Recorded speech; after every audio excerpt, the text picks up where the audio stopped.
අපේ කේක් හදන අයට තියෙන ලොකු ගැටලුවක් තමයි Tamanට කවුරු හරි කස්ටමර් කෙනෙක් පික් එකක් එවුවාම ඒකේ තියෙන පින්තූරය හොයාගන්න බැරි. ඉතින් මම අද ඒකට කියලා දෙනවා ක්‍රමේ.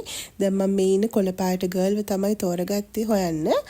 දැන් මේ Pinterest app එක තියෙනවා. ඒක ඔයාලට download කරගන්න පුළුවන් app එක. ඊට පස්සේ එතන ගිහිල්ලා මේ කැමරා මාක් එක තියෙන ඒකට ගිහින් අපිට ඕන පින්තූරය දානවා කේක් එකේ. ඊට පස්සේ ඒක දාලා හොයනවා. පොඩ්ඩක් හොයලා බලලා ඒක හම්බුනේ නැත්තම් මේ වගේ ඊට පස්සේ ඒක crop කරලා බලනවා. එතන අපේ තියෙනවා කාච වගේ මාක් එක ඒකෙන් crop කරලා බලනවා. ඊට පස්සේ බැලුවාම ආයෙත් බලලා Tamanට මැච් වෙන පින්තූරයක් එනවද කියලා බලන්න. අඩු ගානේ ළඟින්වත් යන පින්තූරයක් එයිද කියලා බලන්න ඕනේ.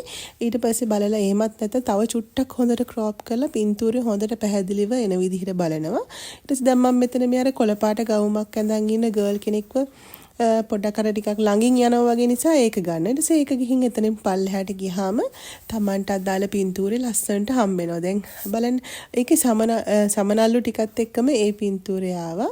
ඊට පස්සේ එතනින් යටට ගිහලා බැලුවාම හොඳ ක්ලියර් පින්තූර ගොඩක් එනවා අපිට. ඒකේ අපිට ෆ්‍රොක් එක වෙනස් කරලා ඕන නම් පින්තූරේ හැමදේම තියෙනවා. ඉතින් ඊට පස්සේ මෙතන අර 33 තියෙන උඩ ඒකෙන් ඩවුන්ලෝඩ් කරන්න පුළුවන්. ඒ 33 වුවහම ඩවුන්ලෝඩ් කියලා එනවා. ඊට පස්සේ ඒකෙන් ඩවුන්ලෝඩ් කරාම අපිට හොඳ ක්වොලිටි ඉමේජ් එකක් ඩවුන්ලෝඩ් කරගන්න පුළුවන්.